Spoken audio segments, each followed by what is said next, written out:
ഹബീബായ നബി തങ്ങളുടെ കൊടുത്ത മറുപടി വല്ലാത്ത ഹൃദയഭേദകമാണ്. റസൂലുള്ളാഹി പറയുകയാ മൻ ത്വാല ഉമറുഹു വസാഅ അമലുഹു. ഒരുപാട് കാലം ഈ ദുനിയാവിൽ ജീവിച്ചിട്ടുണ്ട്, പക്ഷേ ആ ജീവിച്ച കാലഘട്ടം അത്രയും അവൻ നമസ്കരിച്ചിട്ടില്ല, നോമ്പ് പിടിച്ചിട്ടില്ല, സക്കാത്ത് കൊടുത്തിട്ടില്ല. എത്രയോ പ്രവാസികളാണ് സൗദിയിലുണ്ട്, പക്ഷേ ഒരു വട്ടം പോലും ഉംറയ്ക്ക് അവന് തൗഫീഖ് കിട്ടിയിട്ടില്ല. ഒരു വട്ടം പോലും പരിശുദ്ധമാക്കപ്പെട്ട കഅബയുടെ കില്ല് പിടിച്ചുകൊണ്ട് പൊട്ടിക്കരയാണ് റബ്ബവനെ തൗഫീഖ് കൊടുത്തിട്ടില്ല. പണമുണ്ടട്ടും പവറുണ്ടായിട്ടും അല്ലാഹുവിന് വേണ്ടുക വേണ്ടയോ ആ മനുഷ്യൻ അതിനെ സാധിച്ചിട്ടില്ല. അങ്ങനത്തെ വ്യക്തികളില്ലയോ 60ഉം 90ഉം വയസ്സുമൊക്കെ ജീവിച്ചു തീർത്തതായ സഹോദര സഹോദരിമാരില്ലയോ? ഈ ദുനിയാവിൽ തന്നെ വന്ന സമയങ്ങൾ മുഴുവനും മുഖവില് കെടുക്കാതെ കളിച്ചും രസിച്ചും സിനിമ ടാക്കീസിലേക്ക് പോയി കൂട്ടുകാരുമായിട്ട് സിനിമകൾ കണ്ടുകൊണ്ട് സമയം ചെലവഴിച്ചവനാ. കള്ളുകുടിച്ചുകൊണ്ടും ഇഞ്ചക്ഷൻ ചെയ്തുകൊണ്ടും തന്റെ സമയത്തെ അവൻ കൊന്നുകളഞ്ഞവനാണ്. ഹറാമായ രീതിയിലേക്ക് തന്റെ കണ്ണുകളെ കൊണ്ടുപോയവനാ. ഈ ദുനിയാവിൽ ഒരുപാട് കാലം ജീവിച്ചിട്ടുണ്ട്, പക്ഷേ ഒരു നന്മയും അവന്റെ ജീവിതത്തിലില്ല. അങ്ങനത്തെ സഹോദര സഹോദരിമാരുണ്ടോ? അവരാണ് ജനങ്ങൾ വെച്ച് ഏറ്റവും മോശപ്പെട്ടവരെന്ന് നബിയുനാ റസൂലുള്ളാഹി. അല്ലാഹു നമ്മളെ കാത്തുരക്ഷിക്കട്ടെ, അല്ലാഹു നമ്മളെ കാത്തുരക്ഷിക്കട്ടെ. ഇന്ന് ചിന്തിച്ചു നോക്ക് സഹോദരങ്ങളെ, അല്ലാഹു നമുക്ക് ആരോഗ്യം നൽകി, ആഫിയത്ത് നൽകി, ആയുസ്സും നൽകി, എന്നിട്ട് നമ്മൾ ഒന്നും ചെയ്തില്ല എങ്കിൽ എത്ര വലിയ വിഡ്ഢികളാണ് നമ്മൾ. ആയുസ് നൽകി, ആരോഗ്യം നൽകി, നല്ല ആഫിയത്തുണ്ട്. നമ്മളെ സംബന്ധിച്ചിടത്തോളം നമസ്കരിക്കാനുള്ളതാകുന്ന കൂവത്തുണ്ട്. എത്രയോ സഹോദരങ്ങളുണ്ട് അംഗവൈകല്യമുള്ളവർ പള്ളിയിൽ വരണമെന്ന് ആശിക്കുന്നുണ്ട്, പക്ഷെ ഒരാളുടെ സഹായമില്ലാതെ, അവർ മറ്റൊരാളുടെ പരിസഹായമില്ലാതെ വരാൻ പറ്റാത്തവർ. നമുക്ക് വല്ല കുഴപ്പമുണ്ടോ? നമ്മുടെ ശരീരത്തിന് വല്ല പ്രശ്നമുണ്ടോ? ഹയ്യ അലൽ സ്വലാഹ് ഹയ്യ അലൽ ഫലാഹ്. നമസ്കാരത്തിലേക്ക് വരൂ, വിജയത്തിലേക്ക് വരൂ. വല്ലാത്തർത്ഥമാണ്, വല്ലാത്തർത്ഥമാണ്. വിജയത്തിലേക്ക് വരൂ എന്നാണ് വിളിക്കുന്നത്. വിജയത്തിലേക്ക് വരൂ. നമ്മളപ്പോ ഇത് കേൾക്കുമ്പോ വരാതെ എന്നാൽ നാശത്തിലേക്കുള്ള പോക്കാണ്. അല്ലാഹു ആക്കട്ടെ. അന്ധനായ ഒരു സഹാബി വരെ റസൂലുള്ളാഹിയുടെ അടുക്കലേക്ക് വന്നിട്ട് പറയുകയാ, യാ റസൂലല്ലാഹ് ليس لي قائد يقودني إلى المسجد أفأصلي في بيتي يا حبيب الله. നബിയേ നബിയേ, കണ്ണ് കാണാത്ത അന്ധനായ മനുഷ്യനാണ് ഞാൻ. എന്നെ പള്ളിയിലേക്ക് കൊണ്ടുവരാൻ ഒരാളും എനിക്ക് തുണയില്ല നബിയേ. അതുകൊണ്ട് ഞാൻ എന്റെ വീട്ടിൽ നമസ്കരിക്കട്ടെയോ? നമസ്കരിക്കാതിരിക്കൂല, പക്ഷെ വീട്ടിലായിരിക്കും നിസ്കരിക്കുക. കാരണം പള്ളിയിലേക്ക് വരാൻ എനിക്ക് ബുദ്ധിമുട്ടാണ്, കാരണം കണ്ണ് കാണൂല, ഒരാളും എന്നെ സഹായിക്കാനില്ല. പള്ളിയിലേക്ക് എന്നെ കൈപിടിച്ച് കൂട്ടിക്കൊണ്ടുവരാൻ ഒരാളും ഇല്ല. അതുകൊണ്ട് നബി എനിക്കൊന്ന് ഇളവ് നൽകണം, വീട്ടിൽ നിസ്കരിച്ചോളാം, ഞാൻ ജമാഅത്തിന് വരാൻ എനിക്ക് പ്രയാസം. സ്വഹാബി നബി സല്ലല്ലാഹു അലൈഹി വസല്ലം തങ്ങൾ ഫറഖസ ലഹു, അദ്ദേഹത്തിന് ഇളവ് കൊടുത്തു. ശരി, നീ വീട്ടിൽ നിസ്കരിച്ചാൽ. കാരണം എന്താ കാരണം? നീ അന്ധനാണ്, സുഖമില്ലാത്ത വ്യക്തിയാണ്, അതുകൊണ്ട് നീ വീട്ടിൽ തന്നെ നിസ്കരിക്കണം കേട്ടോ, വീട്ടിൽ തന്നെ. ഓക്കെ, അദ്ദേഹം കൊണ്ട് തിരിഞ്ഞു. ഫലമ്മാ വല്ലാ, രണ്ടടി പുറകോട്ടങ്ങോട്ട് നടന്നപ്പോ ഹബീബായ നബി സല്ലല്ലാഹു അലൈഹി വസല്ലമ തങ്ങൾ ആ സഹാബി വര്യനെ വിളിച്ചുകൊണ്ട് ചോദിക്കുകയാണ്, ഹൽ തസ്മഉൻ നിദാ, ഹൽ തസ്മഉൻ നിദാ ഹയ്യ അലസ് സ്വലാഹ് ഹയ്യ അലൽ ഫലാഹ്. നമസ്കാരത്തിലേക്ക് വരൂ, വിജയത്തിലേക്ക് വരൂ എന്ന് അല്ലാഹുവിന്റെ പള്ളിയിൽ നിന്നുള്ള ശ്രവണ സുന്ദരമായ പാങ്കുലി നിന്റെ കർണപുടത്തിലെ കലയൊലി കൊള്ളുന്നുണ്ടോ? നിനക്ക് ബാങ്ക് വിളി കേൾക്കാൻ പറ്റുന്നുണ്ടോ? ഫഖാല സ്വഹാബി, ആ സ്വഹാബി വരെ പറഞ്ഞു, നഅം യാ റസൂലല്ലാഹ്, എനിക്ക് ബാങ്ക് കേൾക്കാൻ സാധിക്കും നബിയേ. എന്റെ കാതിന് കുഴപ്പമില്ല നബിയേ, എന്റെ കണ്ണിനാണ് പ്രശ്നം യാ റസൂലല്ലാഹ്. അതിന് കുഴപ്പമൊന്നുമില്ല, എനിക്ക് കേൾക്കാൻ പറ്റും. പക്ഷെ എന്തൂരാ പള്ളിയിലോട്ട് വരാൻ എനിക്ക് ഊടുവഴികളിലൂടെ വരാൻ വല്ലാത്ത പ്രയാസം. സല്ലല്ലാഹു അലൈഹി വസല്ലമ തങ്ങൾ ഉടനെ പറഞ്ഞു അത്രേ, ഫാജിബിൽ സലാ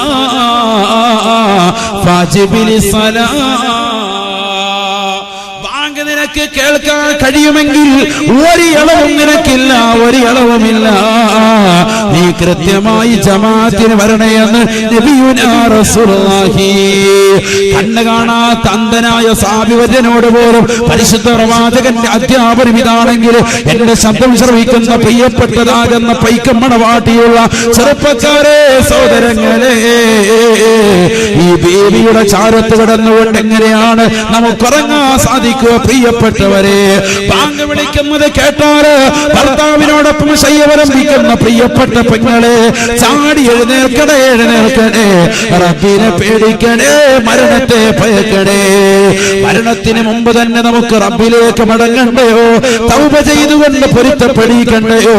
അല്ലാഹുവേ അല്ലാഹ്, ഒരുപാട് നമസ്കാരങ്ങൾ, ഒരുപാട് നോമ്പുകൾ ഞങ്ങൾക്ക് ഫൗത്തായി പോയിട്ടുണ്ട് റബ്ബേ, നഷ്ടപ്പെട്ടു പോയിട്ടുണ്ട് റബ്ബേ.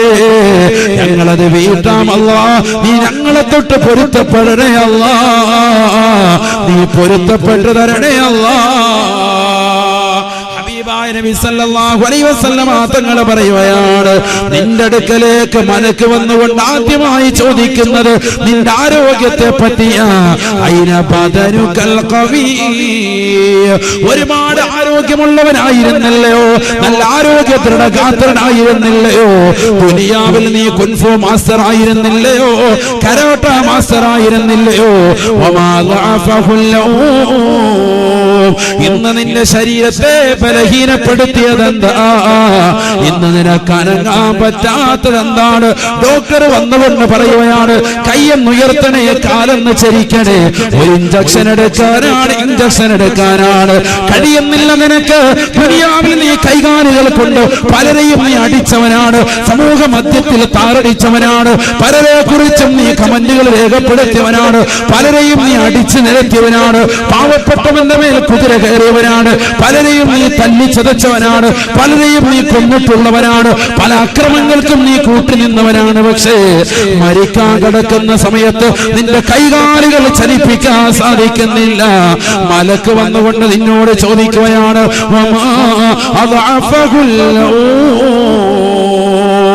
നിന്റെ കൈകാലുകളെ ബലഹീനപ്പെടുത്തിയ വസ്തു എന്താണ്? എന്ത് പറ്റിയടാ എന്ന് ചോദിക്കുമ്പോ മറുപടി കൊടുക്കാൻ സാധിക്കൂല എന്ന് നബിയുനാ റസൂലുള്ളാഹി. മറുപടി പറയാൻ വല്ലതും വേണ്ടേ? അക്ഷരവും പറയാനില്ല. തൊണ്ടക്കുഴിയിൽ ആത്മാവത്ത് നിൽക്കണം. മലക്ക് രണ്ടാമത്തെ ക്വസ്റ്റ്യൻ, 3 ക്വസ്റ്റ്യനാണ് ഒന്നാമത്തെ മലക്കിനെ ചോദിക്കുന്നത്. 3 ക്വസ്റ്റ്യൻ. രണ്ടാമത്തെ ക്വസ്റ്റ്യൻ, ഒരു ക്വസ്റ്റ്യനെ നമ്മളിപ്പോ പറഞ്ഞത് ആരോഗ്യത്തെ പറ്റി ചോദിക്കും നബിയുനാ റസൂലുള്ളാഹി. നിന്റെ ആരോഗ്യം എവിടെടാ? നിന്റെ ആരോഗ്യത്തിൽ നീ ദുനിയാവിൽ നല്ല ആരോഗ്യമുള്ളവനല്ലായിരുന്നോ? ഓരോരുത്തരും ഇന്ന് പോയി ത്രാസിൽ നിന്നാൽ 70, 90, 50 കിലോ ഒക്കെ കറക്റ്റ് ആയിട്ടുണ്ട്. ഓരോരുത്തർക്കും വേണ്ടുന്ന വെയിറ്റിനേക്കാൾ 10 കിലോ കുറയാതുണ്ട്. ശരിയല്ലേ? എല്ലാരും പറയും വെയിറ്റ് ഒന്ന് കുറയ്ക്കണം. കാരണം എന്താണ്? ഓരോരുത്തർക്കും ഏജ് അനുസരിച്ചുള്ള വെയിറ്റ് അല്ല, അതിനേക്കാൾ കൂടുതൽ വെയിറ്റ് ഉണ്ട്. നല്ലതുപോലെ റാഹത്തായിട്ട് അടക്കാൻ അള്ളാഹു നമുക്ക് വശനതയിൽ വിശാലത നൽകുമാറാവട്ടെ. ദാരിദ്ര്യത്തെ തൊട്ട് അള്ളാഹു നമ്മളെ കാത്തുരക്ഷിക്കുമാറാവട്ടെ. ഇതാ വക്കാത്തിയ സൂറത്ത് ദായിമാക്കണം. ഇന്നുള്ള നിയമത്തൊക്കെ പെട്ടെന്ന് നീങ്ങാം. പടച്ചോന്റെ കയ്യിലാണ് കാര്യം. അതുകൊണ്ട് ഇതാ വക്കാത്തിയ സൂറത്ത് മുടങ്ങാൻ പാടില്ല.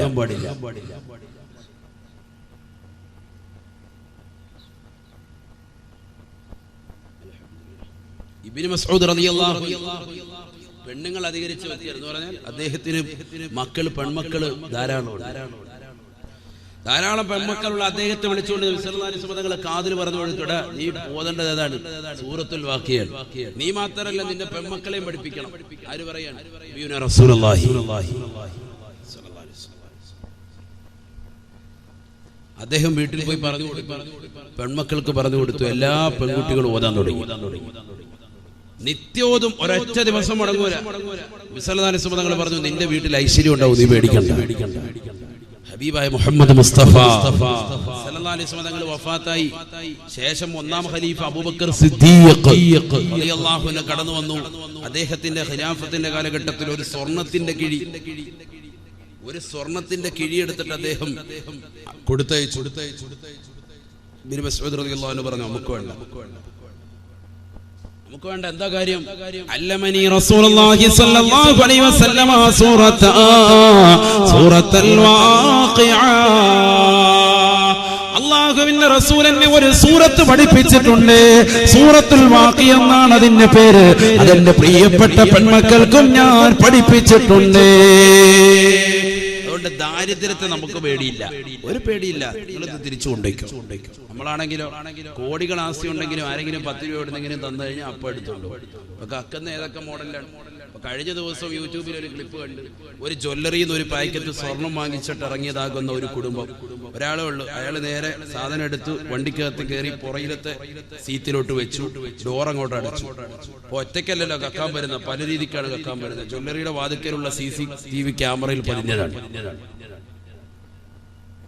ഇടത് ഭാഗത്തൂടെ പോകുന്ന ഒരാൾ, അപ്പുറത്തെ സൈഡിൽ കൂടെ പോകുന്ന ഒരാൾ ഇങ്ങനെ കൈകൊണ്ട് ഇങ്ങനെ ചൂണ്ടിക്കളിക്കുക, ഇങ്ങനെ കാണിക്കുക. അപ്പൊ ഇദ്ദേഹം ഇവിടുന്ന് ഡോർ പറഞ്ഞിട്ട് എന്താണെന്ന് വെളിയിൽ ഇറങ്ങി നിങ്ങളുടെ പൈസ ഇവിടെ കിടക്കുന്നു എന്ന് പറഞ്ഞിട്ട് അയാളങ്ങ് പോവാണ്. ധാരാളം സംഭവം പറഞ്ഞിട്ട് പോകുന്നതാണ്, കള്ളനാണ്. അപ്പൊ ഇയാൾ ഇതിലേക്കൂടെ പതുക്കെ ചെന്ന് അപ്പുറത്തൂടെ പോയിട്ട് പൈസ എടുക്കാനായിട്ട് അവിടെ ചെന്ന് ഈ പൈസ കുനിഞ്ഞെടുക്കും. 100 രൂപ എടുത്തിട്ട് ഇയാൾ വരുമ്പോ ഇപ്പുറത്തെ ഭാഗത്തൂടെ ഒരുത്തം വന്നിട്ട് ബാക്കിൽ ഡോർ പറഞ്ഞിട്ട് ഇയാളുടെ 25-30 പവൻ കാര്യമായിട്ട് വെച്ചിരിക്കാം. 100 രൂപ ഹേവൻ അവിടെ നിന്ന് എടുത്തപ്പോഴത്തേക്ക് ഇവിടെ 25 പവനും കൊണ്ടൊക്കെ പോയി. ഇയാൾ വന്നിട്ട് വലിയ ശരി വണ്ടി കയറി, ഒന്നും നടന്നിട്ടില്ല, അയാൾ ശ്രദ്ധിക്കുന്നില്ല. കാറ് നേരെ സ്റ്റാർട്ടാക്കി മൂപ്പര് വീട്ടിലെത്തി. വീട്ടിൽ ചെന്ന് നോക്കുമ്പോൾ സ്വർണ്ണം ഇല്ല, റോക്കട് കയറി. അല്ല, കള്ളന്മാരുടെ അവസ്ഥ ഞാൻ പറയാം. എത്ര ഇപ്പൊ കൂട്ടമായിട്ട് ഇറങ്ങാൻ ഒരാളല്ല ഇറങ്ങുന്നത്. റോബറി, കവർച്ച ഭയങ്കര സംഭവമാണ്. ഒരാളായിട്ട് കള്ളന്മാരാണെങ്കിൽ ഓക്കെ. ഇത് ഒന്നിലധികം ആളുകൾ, നമ്മൾ ഒരാൾ കൊണ്ട് വന്നിട്ട് ഇതാ നിങ്ങളുടെ പൈസ എന്ന് പറയുന്നത് നമ്മൾ ഓട്ടോമാറ്റിക് ആയിട്ട് ഇപ്പൊ എന്റെ പോക്കറ്റിൽ നിന്ന് വല്ലതും പറഞ്ഞതെന്ന് കരുതി നമ്മൾ അത് എടുക്കാൻ പോകുമ്പോഴത്തേക്കും നമ്മുടെ ഇവിടുന്ന് പേഴ്സ് അടിച്ചുകൊണ്ട് പോവുക, അല്ലെ പോക്കറ്റിൽ കഴിഞ്ഞിട്ട് വല്ലതും എടുത്തുകൊണ്ട് പോവുക. ശ്രദ്ധ തിരിച്ചു കളയുക. ഇതാണ് കാലഘട്ടം. അള്ളാഹു നമ്മളെ കാത്തിരക്ഷിക്കുമാറാവട്ടെ. അള്ളാഹു നമ്മളെ കാത്തിരക്ഷിക്കും. ഈ സമയത്ത് കാവല് റബ്ബല്ലാതെ വേറെ ഒരാളും ഇല്ല. എത്ര സെക്യൂരിറ്റി വെച്ചെന്ന് പറഞ്ഞിട്ട് കാര്യമില്ല. എത്ര സെക്യൂരിറ്റി ഉള്ള ആളുകൾ ഇവിടെ മരണപ്പെട്ടു പോയത്. അസ്രായേലിന്റെ മുന്നിൽ വല്ല കാവലും ഉണ്ടായിട്ട് സെക്യൂരിറ്റിക്കാർ 100 എന്നിട്ട് കാര്യമുണ്ടോ? അസ്രായേൽ കയറി പോയി. അള്ളാഹു കാക്കണ്ടേ? റബ്ബല്ലേ നമുക്ക് കാവല്. ആ പടച്ച റബ്ബ് കാവലങ്ങ് പിൻവലിച്ച പോയില്ലേ, വലിയ വിഷയമാണ്. ഇബ്നു മസ്ഊദ് റളിയല്ലാഹു തആല അൻഹു നിദാവക്കത്തെ സൂറത്ത് പഠിപ്പിച്ചു കൊടുത്തപ്പോൾ മക്കൾ അവർ ഓതാൻ തുടങ്ങി. രണ്ടാം ഖലീഫ ഉമർ ഇബ്നുൽ ഖത്താബ് റളിയല്ലാഹു അൻഹു കടന്നു വന്നു. അദ്ദേഹം കൊടുത്തയച്ച ഒരു സ്വർണത്തിന്റെ കിഴി അദ്ദേഹം നിരാകരിച്ചു. വേണ്ടെന്ന് പറഞ്ഞു. എനിക്ക് വേണ്ട, കാരണം എന്റെ പെൺമക്കളെ ഞാൻ ഖുർആൻ പഠിപ്പിച്ചിട്ടുണ്ട്. ആ മക്കളെല്ലാം അത് ഓതുന്നുണ്ട്. പെൺമക്കൾ ധാരാളം അധികരിച്ചാണ് അദ്ദേഹം. അതുകൊണ്ട് റസൂലുള്ളാഹി പ്രത്യേകം ഗൗനിച്ചതാണ് അദ്ദേഹം. മൂന്നാം ഖലീഫ ബഹുമാനപ്പെട്ട ഉസ്മാൻ ഇബ്നു അഫ്ഫാൻ റളിയല്ലാഹു അൻഹുവിന്റെ കാലഘട്ടത്തിൽ വീണ്ടും കൊടുത്തയച്ചു. മാനവറുകൾ പറഞ്ഞു, എനിക്ക് പ്രശ്നമില്ല. കാരണം എന്താണ്? അല്ലമനി റസൂലുള്ളാഹി സ്വല്ലല്ലാഹു അലൈഹി വസല്ലം സൂറത്താ ഹബീബായ റസൂലുള്ളാഹി സ്വല്ലല്ലാഹു അലൈഹി വസല്ലം തങ്ങൾ എന്നെ ഒരു സൂറത്ത് പഠിപ്പിച്ചിട്ടുണ്ട്. ആ സൂറത്തിന്റെ പേര് സൂറത്തുൽ വാഖിഅ എന്ന. അതെന്റെ പ്രിയപ്പെട്ട പെൺമക്കളെയും ഞാൻ പഠിപ്പിച്ചിട്ടുണ്ട്. അവർ ഓതുന്നുണ്ടെന്ന് ഇബ്നു മസ്ഊദ് റളിയല്ലാഹു തആല അൻഹു. സ്വർണ്ണക്കീഴ് 3 പേരുടെ കയ്യിൽ നിന്നും നിരാകരിക്കുകയാണ്. 3 ഖലീഫമാരുടെ കയ്യിൽ നിന്ന്. ചരിത്രം പ്രസിദ്ധമാണ്. ഉസ്മാൻ ഇബ്നു അഫ്ഫാൻ റളിയല്ലാഹു അൻഹുവിന്റെ കാലഘട്ടത്തിൽ അദ്ദേഹം മരണപ്പെട്ടു പോയി. ഇബ്നു മസ്ഊദ് റളിയല്ലാഹു അൻഹു. ഒരു പ്രശ്നം അവരുടെ വീട്ടിലുണ്ടായില്ല, ദാരിദ്ര്യം അവർക്കില്ല. എന്താ കാരണം? ഖുർആനിൽ വിശ്വാസം ഉറച്ചു എന്ന് മാത്രമല്ല, ആ ഖുർആൻ കൊണ്ട് അമൽ ചെയ്തു. നമ്മളിന്ന് ഖുർആൻ ഇവിടെ കൈകൊണ്ട് തൊടുന്നു. ആർക്കാ ഇന്ന് ഖുർആൻ ഓതാൻ നേരം? ഖുർആൻ ഇന്ന് കൈകൊണ്ട് തൊടുന്നില്ലല്ലോ. ഖുർആന്റെ ആളുകളാണെന്ന് നമ്മൾ അവകാശപ്പെടുന്നെങ്കിൽ പോലും ലോകത്ത് ഏറ്റവും കൂടുതൽ പാരായണം ചെയ്യപ്പെടുന്ന ഗ്രന്ഥം എന്ന് പറയുന്ന വിശുദ്ധ ഖുർആൻ മുസ്ലിം സഹോദരാകുന്ന നമ്മൾ കൈകൊണ്ട് തൊടുന്നില്ല. അല്ലാഹു കാത്തിരക്ഷിക്കട്ടെ. ഖേദമെന്ന് പറയട്ടെ, ഇന്നത്തെ ദിവസത്തിൽ ഖുർആൻ കൈകൊണ്ട് തൊട്ടവർ എത്ര പേരെന്ന് ചോദിച്ചാൽ എത്ര പേർക്ക് കൈവെക്കാൻ സാധിക്കും? ഞാൻ ചോദിക്കുന്നില്ല. അല്ലാഹു നമ്മളെ കാത്തിരക്ഷിക്കുമാറാവട്ടെ. പിന്നെങ്ങനെ നമുക്ക് മഴ ലഭിക്കും? പിന്നെങ്ങനെ നമ്മുടെ ജീവിതത്തിൽ ബറക്കത്തുണ്ടാകും? ഉസ്താദ് എന്റെ പൊന്നുമൻ സാലിഹാകുന്നില്ല എന്ന് പറയുന്ന ഉപ്പയോട് ഉമ്മനും ഉസ്താദിന് മാത്രമല്ല പരിശുദ്ധ ഖുർആനിലും ചോദിക്കാനുള്ളത്, നിന്റെ പ്രിയപ്പെട്ട മക്കൾക്ക് നീ ദീൻ കൊടുത്തിട്ടുണ്ടോ?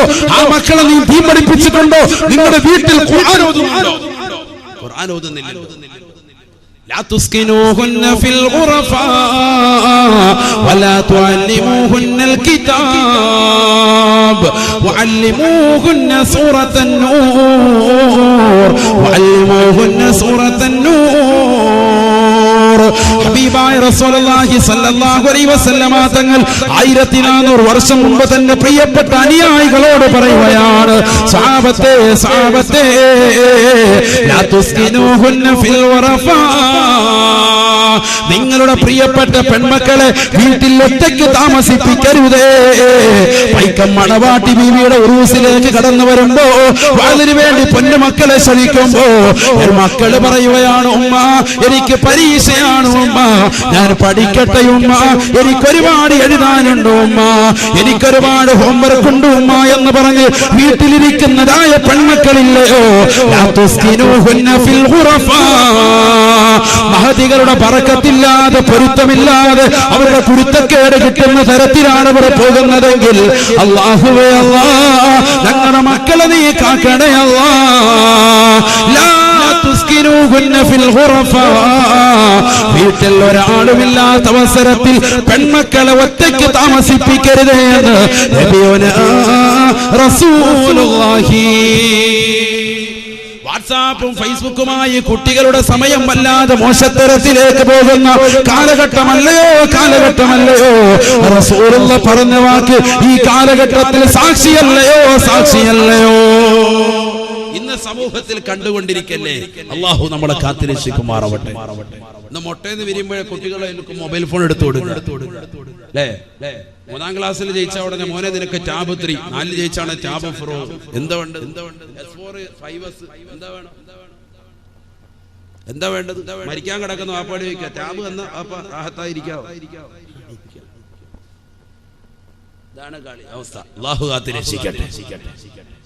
എല്ലാവർക്കും മൊബൈൽ ഫോൺ വേണം, അത് തന്നെ തെന്നിക്കളിക്കുന്നത് വേണം, ഏറ്റവും കൂടിയത് വേണം. ഓരോന്ന് ഇറങ്ങുന്നത് അതിങ്ങനെ വാങ്ങിച്ചുകൊണ്ടിരിക്കും. S7 എഡ്ജും എല്ലാം വേണം നമുക്ക് അല്ലേ? ചെറുപ്പക്കാരായ കൊച്ചു കുട്ടികളുടെ കയ്യിലേക്ക് 8ൽ പഠിക്കുന്ന കുട്ടികളും 10ൽ പഠിക്കുന്ന കുട്ടികളുടെ കയ്യിലേക്ക് എന്തിനാ ഈ ആൻഡ്രോയിഡ് മൊബൈൽ ഫോൺ? ഇതൊക്കെ എടുത്തു കൊടുക്കുന്ന മാതാപിതാക്കളെ അല്ലാതെ പിന്നെ ആരെയാണ് ഇത് പഴിതാരി? ഉപയോഗിക്കുന്ന മക്കളെ പറഞ്ഞിട്ട് കാര്യമില്ല, മാതാപിതാക്കൾ സൗകര്യം ചെയ്തു കൊടുക്കല്ലേ. ടാബ് 3യും ടാബ് 4 ഒക്കെ കുട്ടികളെ അതിലോട്ട് കൊടുത്തിട്ട് മക്കളെ കളിച്ചു എന്നിട്ട് എല്ലാവരുടെ മുന്നിൽ 10 ആളുകൾ കൂടുമ്പോൾ ഉസ്താദിന്റെ മുന്നിൽ വെച്ച് പറയുന്ന ക്രെഡിറ്റോടുകൂടി പറയുന്നത് എന്താ? അത് എന്റെ മോന് മൊബൈലിന്റെ എല്ലാ പരിപാടിയും അറിയാം, ഭയങ്കര അറിവാണ്, നല്ല അറിവുള്ള കുട്ടിയാണ്. അല്ലാഹു നമ്മളെ കാത്തിരക്ഷിക്കട്ടെ. ഭയങ്കര വിഷയമാണ്, വലിയ അപകടമാണ്. എന്നാൽ 10 ആള് കൂടുന്ന സ്ഥലത്ത് ഉസ്താദെ എന്റെ മോള് എന്റെ പൊന്നുമോനിതാ ഈ മകൻ 5ാം ക്ലാസ്സിൽ പഠിക്കുന്ന മകനാണ്, ഇല്ലേ 4ൽ പഠിക്കുന്ന എന്റെ മോളാണ്, ഉള്ള ഫാത്തിഹ ഒന്ന് കേട്ടു നോക്കി എന്ന് പറഞ്ഞുകൊണ്ട് ഖുർആൻ പഠിപ്പിക്കുന്നതാകുന്ന വാപ്പമാരും ഉമ്മമാരും കുറവുള്ള കാലഘട്ടം. അല്ലാഹു നമ്മളെ കാത്തിരക്ഷിക്കട്ടെ. ചിന്തിച്ചു നോക്കിയാൽ വെറുതെ പറയാൻ നമ്മുടെയൊക്കെ വീടുകൾ നടക്കുന്നതല്ലേ. ഹബീബായ റസൂലുള്ളാഹി സ്വല്ലല്ലാഹു അലൈഹി വസല്ലമ തങ്ങൾ അതുകൊണ്ട് ഓർമ്മപ്പെടുത്തുകയാണ്, ലാ തുസ്കിനൂഹുന്ന ഫിൽ ഖുറഫാ, നിങ്ങളുടെ പ്രിയപ്പെട്ട പെൺമക്കളെ ഒറ്റയ്ക്ക് റൂമിൽ താമസിപ്പിക്കരുതേ. വീടിന് 2ാമതൊരു നിലയെടുക്കുമ്പോ മുകളിലത്തെ നിലയിലേക്ക് 8ൽ പഠിക്കുന്ന പൊന്നുമോള് ഞാൻ ഒറ്റയ്ക്ക് കടന്നോളാം ഉപ്പ എന്ന് പറഞ്ഞാൽ സമ്മതിക്കരുതേ, സമ്മതിക്കരുതേ. ലാ തുസ്കിനൂഹുന്ന ഫിൽ ഖുറഫാ, റൂമിൽ ഒറ്റയ്ക്ക് ഒരു പെണ്ണിനെ ആക്കരുതേ എന്ന് നബിയുനാ റസൂലുള്ളാഹി പഠിപ്പിച്ചത്. ശ്രദ്ധിക്കണം, വളരെ ശ്രദ്ധിക്കണം. നമ്മുടെ അടുത്ത് തന്നെ ഒരു പ്രദേശം, ഞാൻ സ്ഥലം പറയുന്നില്ല, കാസർഗോഡ് ജില്ലയിൽ തന്നെ പെട്ട ഒരു സ്ഥലത്ത് ഒരു പാവപ്പെട്ടതാകുന്ന കുടുംബത്തിലെ പെണ്ണ് 10ാം ക്ലാസ്സിൽ പഠിക്കുന്ന വിദ്യാർത്ഥിനി മുസ്ലിം സമുദായത്തിലെ തന്നെ മറ്റൊരു സഹോദരനുമായിട്ട് ഒളിച്ചോടിയ കഥ 1 മാസം മുമ്പാണ് നമ്മുടെ ഉത്തരദേശം പത്രത്തിലൂടെ നമ്മൾ വായിച്ചത്. അല്ലാഹു നമ്മുടെ മക്കളെ കാത്തിരക്ഷിക്കുമാറാവട്ടെ. 10ൽ പഠിക്കുന്ന കുട്ടികൾ തമ്മിൽ പ്രണയത്തിലായി. അവസാനം ഈ 2 ജോഡികളുടെയും കുടുംബാദികൾ SIക്ക് കൊടുത്ത പരാതി അനുസരിച്ചിട്ട് SI പോയിട്ട് അന്വേഷിച്ചുകൊണ്ട് അദ്ദേഹം അവസാനം റിപ്പോർട്ട് സമർപ്പിച്ചപ്പോ ഈ 2 കുട്ടികളും പ്രണയത്തിലായിട്ട് 3 കൊല്ലം കഴിഞ്ഞു. 3 കൊല്ലം കഴിഞ്ഞു. അഥവാ അവർ 8ാം ക്ലാസ് മുതൽ തുടങ്ങിയ പ്രണയമാണ്. മാതാപിതാക്കൾ ഇതുവരെ അറിഞ്ഞിട്ടില്ല. അതെവിടുന്ന് അവർ ഉപയോഗിച്ച മൊബൈൽ ഫോണ് ഈ മാതാപിതാക്കളുടെ തന്നെ. അതാ ഏറ്റവും വലിയ രസം. അവർക്ക് മൊബൈൽ ഫോൺ മാതാപിതാക്കൾ കൊടുത്തിട്ടില്ല. നമ്മൾക്ക് പലർക്കും അവകാശപ്പെടാനുള്ളത് ഉസ്താദേ എന്റെ മോക്ക് ഞാൻ മൊബൈൽ ഫോൺ കൊടുത്തിട്ടില്ല, എന്റെ മോന് ഞാൻ മൊബൈൽ ഫോൺ പരിചയപ്പെടുത്തിയിട്ടില്ല, അവർക്ക് ഞാൻ ഉപയോഗിക്കുന്നത് കർക്കശമായി വിലക്കി എന്ന് പറഞ്ഞുകൊണ്ട് മനസ്സ് സമാധാനിച്ചിരിക്കുന്ന പ്രിയപ്പെട്ട മാതാപിതാക്കളോട് എനിക്ക് ഓർമ്മപ്പെടുത്താനുള്ളത് അത്തരത്തിലുള്ള ഒരു കുടുംബത്തിൽ നടന്ന കഥയാണ് നമ്മുടെ ഈ ജില്ലയിൽ തന്നെ, കാസർഗോഡ് ജില്ലയിൽ കഴിഞ്ഞ ഒരു മാസത്തിനുള്ളിൽ നടന്ന പത്രത്തിൽ വന്ന വാർത്തയാണ് ഞാൻ ഈ പറയുന്നത്. അള്ളാഹു നമ്മുടെ മക്കളെ കാത്തുരക്ഷിക്കട്ടെ. 10ൽ പഠിക്കുന്ന കുട്ടി SI പറഞ്ഞു ഇവര് പ്രണയത്തിലായിട്ട് 3 കൊല്ലമായി. എന്നിട്ട് അവർ പറഞ്ഞു ഇവര് മാത്രമല്ല, ഏകദേശം ഈ ടീനേജിലുള്ള ഈ പ്രായത്തിലുള്ള കുട്ടികളൊക്കെ ഈ ഒരു കോലത്തിലാണ് എന്ന് പറഞ്ഞാൽ മാതാപിതാക്കൾ ഫോൺ കൊടുക്കണ്ട, അവരറിയാതെ രഹസ്യമായി പാതിരാത്രി സമയത്ത് പുതപ്പിനടിയിൽ നിശീതതയിൽ കൂരിരുട്ടിനെ വകഞ്ഞു മാറ്റിക്കൊണ്ട് തന്റെ കാമുകനെ ഫോൺ വിളിച്ചുകൊണ്ട് സായുജ്യമണിയുന്നതാകുന്ന സഹോദര സഹോദരിമാരാണ് നമ്മുടെ മക്കളിൽ അധിക പേരും. അള്ളാഹു കാത്തുരക്ഷിക്കട്ടെ. അതുകൊണ്ട് വളരെ ശ്രദ്ധിക്കണം. മക്കൾക്ക് 65 കൊടുത്ത് അപ്പൊ വന്ന് എന്താ മോനെ കഴിക്കാൻ വേണ്ടത്, എനിക്ക് 65, ഓക്കെ അത് നമ്മൾ വാങ്ങിച്ചു തരാം. ഹുബൂസ് വേണം, ആ കൊടുക്ക്. പന പോലെ മക്കളെ വളർത്തുന്നതിലല്ല കാര്യം, മക്കൾക്ക് ദീൻ കൊടുക്കണം. ഇല്ലെങ്കിൽ ആ മക്കളെ കൊണ്ട് ഒരു പ്രയോജനമില്ല. തങ്ങൾ പറഞ്ഞതാണ് വഅല്ലിമൂഹുന്ന സൂറത്തൻ നൂർ ലാ തുഅല്ലിമൂഹുന്നൽ കിതാബ്.